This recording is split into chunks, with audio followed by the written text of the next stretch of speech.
All right, it's prediction time. So, the UN Security Council seat vote is coming up this week. Justin Trudeau wants this more than anything. What do you get by being in the UN Security Council seat? I don't know. I don't know. I don't know. Like, extra pedophilia points? Who knows? Who knows? Who knows? I don't know. But my prediction is he's not going to get it. And he's making a fatal calculation flaw here. And I'm going to assert that Justin Trudeau is under the impression that all Muslims, or at least all Muslim countries, hate Jews. And by pandering to this Jew hatred, he's going to get a Security Council seat. And that's wrong. That is wrong. He does not understand the current Middle East, and it's going to cost him. So I'm saying this because in the last month, he's been really pushing up the anti-Israel rhetoric. They recently released a statement calling against annexation of Judea and Samaria, what you'd call the West Bank, saying it's illegal under international law. I think this international law argument is ridiculous. I've made it before, but I'm going to actually make it again here in this video, if you hold on. And he went so far as to talking about the Golan Heights and saying they don't recognize sovereignty over the Golan Heights. And it's talked about Israel and Palestine. And this just shows how little they actually know or care to know about the situation, or just the level of pandering they're doing to anti-Semitism or anti-Israel or anti-Zionism, whatever you want to call it. Okay. So the reason I bring up the Golan Heights is, okay, you have to look at the 1920 and the 1922 Mandate for Palestine. So the Mandate for Palestine is the only sort of actual legal document outlining the borders of what would be the Jewish state. And that actually includes all of modern-day Israel, all of modern-day Jordan, and included in is the Golan Heights. Now, I'm not saying Jordan is legally part of Israel because there was a partition plan in 1923 when the country of Jordan was created. When the country of Jordan was created, it was originally called Eastern Palestine. They renamed themselves Jordan. Both the Arabs and the Israelis actually agreed to this. So because of that, Jordan isn't legally part of Israel today. But the last legal border of Israel drawn actually has Jordan in it. Now, it's not legally because of that. So, okay. So that's the basis for international law, which will come up later. Now, Justin Trudeau is making the calculation by going against Israel really hard, he is going to win the support of the Arab states, and he's going to get his UN Security Council seat. Now, here's his problem. The two countries he's fighting against are Norway and Ireland. One, you're not going to get more anti-Israel than Ireland. Ireland's going all the way to actually talk about BDS against Israel. So all the hardline anti-Israel votes, if they're voting purely on anti-Israelism, they're going to go to Ireland.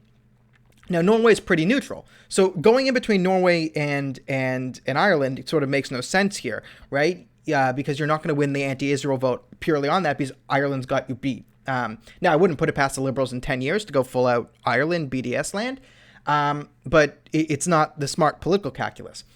Now, the reason why he has this mentality is it wasn't always wrong. The OPEC oil crisis started because of the Yom Kippur War. So in 1973, October 1973, Egypt and Syria coordinated to do a surprise attack against Israel and invaded it in the north and the south. Now, Israel was able to mobilize, beat back the Egyptians and the Syrians, but this is actually important because this is the first time in world history that the Americans actually said, okay, we're actually going to back Israel here. Because Israel was a surprise attack, so the American public had sympathy. So they were able to say, okay, Israel will allow you to buy American weapons.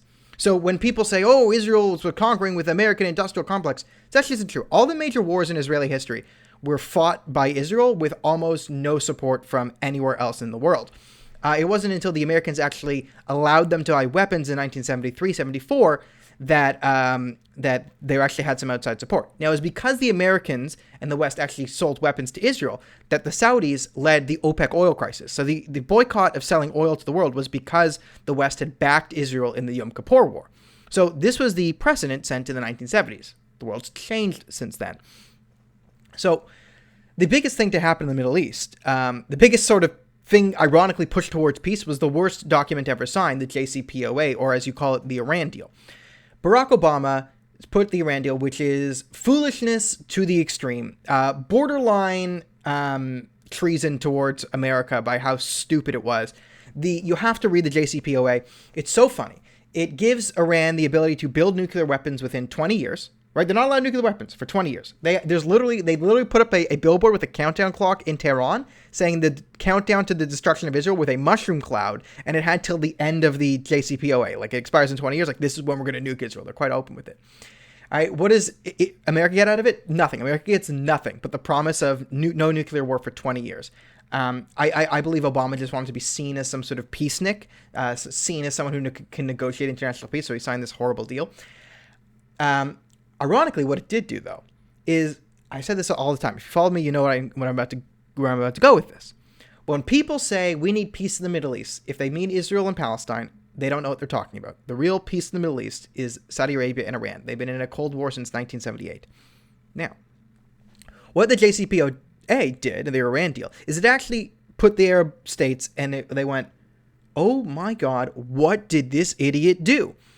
They saw America had completely abandoned them, and they realized, okay, Iran's now the enemy, because in 20 years, like, part of the contract is if Iran builds nuclear weapons after the JCPOA and they get attacked, like, America would have to defend their nuclear weapons capability. It's utterly insane. And they realized, okay, we've never really had a problem with Israel. We've been using it as a scapegoat, but it's time to build relations with Israel, because Israel's on the front lines fighting Iran, and we're fighting Iran. Like, enemy to my enemy is my friend now. This is sort of the new shifting Middle East. You see this, the UAE last month landed planes in Israel. They didn't even acknowledge Israel existed. They acknowledged Israel existed. You see they're testing the waters to form relations.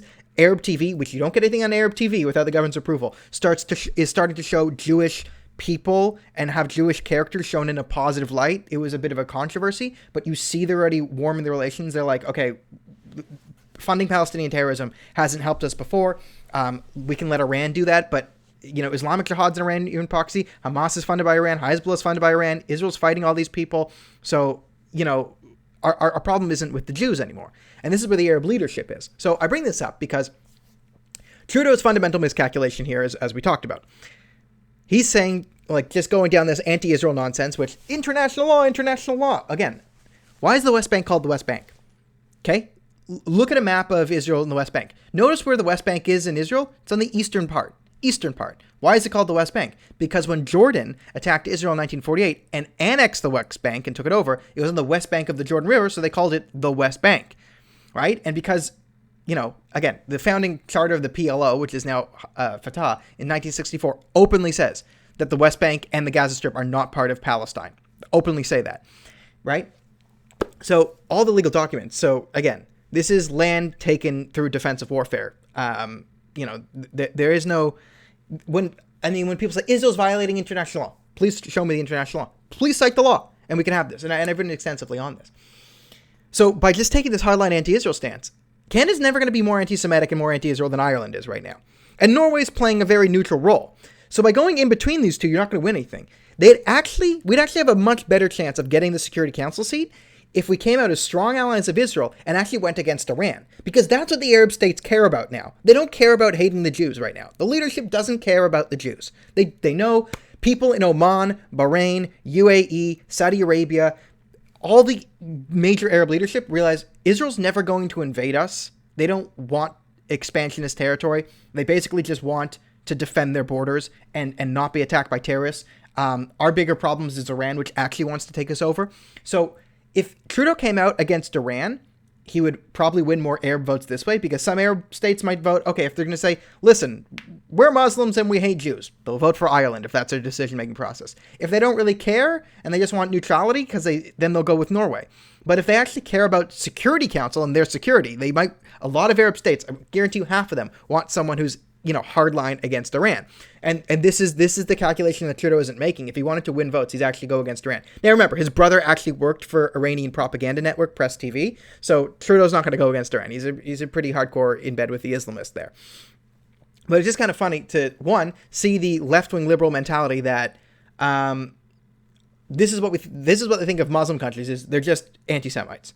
Right? It also shows how little they care about anti-Semitism, because they then say, oh, we need more people from these countries. And listen, we know they're anti-Semitic, but we're going to bring them in regardless, right? So it shows that they think Muslims are all anti-Semitic, right? But they want more Muslims, right? Because then they can pander to them. It's not really, I think, driven by anti-Semitism. I think it's driven by, trying to accumulate future votes.